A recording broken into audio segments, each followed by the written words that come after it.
Normal salt நம்ம ரெகுலராக சாப்பிட்ற சால்ட் வந்து ஜாஸ்தி போட்டால் பிபி ஏறும், கம்மியாக சாப்பிட்டா லோ பிபி ஆயிரும்.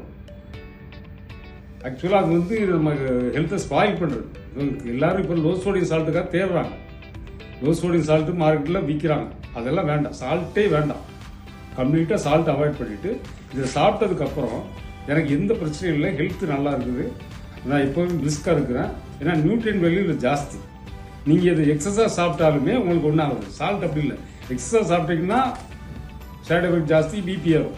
இதில் எக்ஸஸாக சாப்பிட்டாலும் நியூட்ரியன் வேல்யூ தான் கூட உங்கள் பாடியில். அது நல்லா தெரியுது, எனக்கு டயர்டே ஆகாது. வெளியே கொஞ்சம் எவ்வளோ தான் சாப்பிட்டாலும் எவ்வளோ தான் இருந்தாலும் நான் மார்னிங் டு ஈவினிங் வரையும் நல்லா அலைகிறாள். எனக்கு இது நல்லா இருக்குது, எப்போவுமே பிரிஸ்காக இருக்கலாம். அதனால நான் இதை ப்ரிஃபர் பண்ணுறேன், எல்லாருக்கும் இதை ரெக்கமெண்ட் பண்ணுறேன். அடுத்த ஜென்ரேஷன் கம்ப்ளீட்டாக சால்ட் அவாய்ட் பண்ணிவிட்டு இந்த நியூட்ரிகிரீன் சால்ட்டை சாப்பிட்டா யாருக்கும் எதுவுமே பிபியும் வராது, சுகரும் வராது. அதை யூஸ் பண்ணி பார்த்தா தான் உங்களுக்கு தெரியும்.